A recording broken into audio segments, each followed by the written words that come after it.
wéy leen di gën a abonné ci chaîne YouTube bii di Syndicalisme TV, la télévision du moment bi leen di jox mboolem xibaar yu wér te wóor ci à temps réel. dal leen ak jàmm ñu xëy taaxañ yéeni kay xëy doo tàmbale kook nag Vox Populi daanaka la ñu xëyee woon naka ca gàmmu ga ñoom ñëpp te ñu xëy di nettali le xalif général des Tivaouane def na procès fléau ci sociaux yi nga xamante ni si moo am ci dëkk bi. yéeni kay bi ne moom xalif général des Tidianes Serigne Mbaye Mansour yëkkati ay kàddoom nag di ñaawlu fitna ak violence bi nga xamante ni si moo ne cooboy ñu ne déeta waaye ni gone yi di jëfandikoo réseaux sociaux yi ak lañ caay def ci fi ñu ñaaw noppeegul sax di ñaawlu Barça wala Barsaq mbëkk bi ne cooboy ak bakkan yu bëri yi nga xamante ni ci lay rot yéenekaay bi ne xalif général des Tidianes def na ci ab fatwa boo xamante ni la mu ca bëgg moom saafara ngir jafe-jafe boobee mun a teggeegu askan wi tiitaa ngi dëgg la dasee am ndax mbir mi saa su ne daay gën a bëri daay gën a yokk boobee jamono Serigne Moustapha Sy game out avec Sonko ñoom ñaar nag safara ak caas la laaleetuñu gannaaw bi nga xamante yëkkati na kàddu ci gàmmu gi la mu xamle moom kilifa gi nee na nag du kenn koo xamante ni si mooy daw chantage ndax chantage yi nga xamante ni moom la Ousmane Sonko teg nag loolee du moo koy jaaxal li jaaxal ñu bëri mooy Mimi Touré mi yëkkatewaat ay kàddu moom la mi bëgg rek moo di fintoon yi état bi baral ay loxom ci li nga xamante ni mooy traque des biens mal acquis ni mi démb la daa ko noog taskatu xibaar yi moom Mimi Touré nag amul lu mu yekkul ñi nga xamante ni si ñoo di gouvernement Macky Sall ndax jàpp na lépp li nga xamante ni si moo waral nag nermeelu koom-koom bi nag jàpp na ni ancien régime bi fi nekk nag moo ko dal dee waral ndiki démb lu mu yekku rek da koo fàtte Le Soleil yéene kaay ne premier ministre Ousmane Sonko ca Tivaouane la mu bëgg rek moo di gën a rataxal diggante yi nga xamante ni moo lëkkale diine gi ak état bu Sénégal xaalif général des Tidianes Serigne Baye Mansour Sy nag moom la mu xamle mu ndaw ñi ñu gëm seenu bopp te gëm li fi woon naka su ko defee daanu mën a am réew mu jag Jean Baptiste Tine rafet na baax œuvre bi nga xamante ni si Cheikh Islam dal na ko yëkkati lu ëpp ñetti junni ci ay pèlerins insulaires naka bàyyeekoo ci ñoor yoor yi naka ñoom indi nañ ñëw leen ci kaw la ngir teewe si gàmmu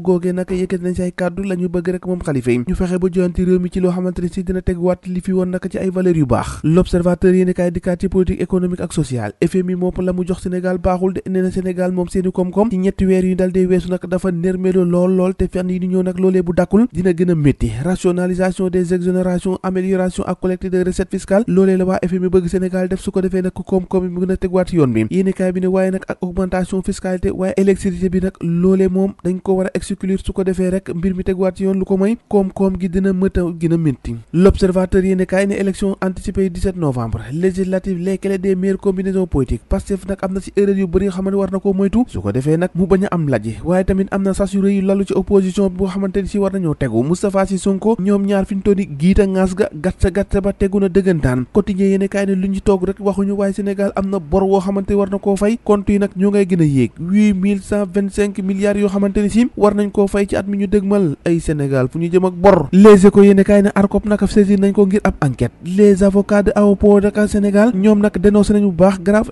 infraction yi nga xamante ni si def nañ ko réparation dëgg lañ ca bëgg Sayer ñaa ak ñamu ànd ak nag saisir nañu ASER ngir rek réclamer lépp document boo xamante ni si dafa pertinent ci mbir mi ndax jàpp nañ ne nañ leen xañee marché boobu nag teguwul dara siy dëgg kay Les Échos yéene kaay nee na nag Serigne Moustapha Sy mayul Sonko dara attaqué na ko opposition gannaaw bi nga xamante ni ñoo ngi amal gàmmu gi ndax jàpp nañ ne nag Sonko taxawee ak moom dara rafetu ci te ba nëga ni Sonko buy dund moom moo tax ndax gars yi faagaagal nañ ko ba mu taxaw ca ba lépp jaar yoon waaye tey ji bu taxawee bu ko santage na jàpp ne loolee moom du jàll nu jàll ci bés bi le jour nag fekk fa gaal yi Barça wala Barsaq gi jeexagul donte mbir mi moom moo ngi wedi yóbbu ay bakkan yéene kaay bi ne ca Mbuur ak ca Bargny am na ay départ yu bees yoo xamante ni si évité nañ leen gaañ a fab woon nañ ba pare nag takk jóg gaay yi jàpp nañ leen waaye nag ñoom pare woon nañ pour dem ci gaal googee nee na nañ amul leneen lu leen mën a tere dem Espagne nag te ci gaal googee rek la ñuy dal dee jaar le public xëy jaar ci tali agression yi accident yi ak itam xeex yi ne fitna ci réew mi ne yéene kaay bi ne Sénégal roule 100 à l'heure 100 nag ko koy méngale ak deret ndax booba ak léegi mbir mi moom ñoo ngi xëy di fi dégg ay bakkan yuy rot nag ci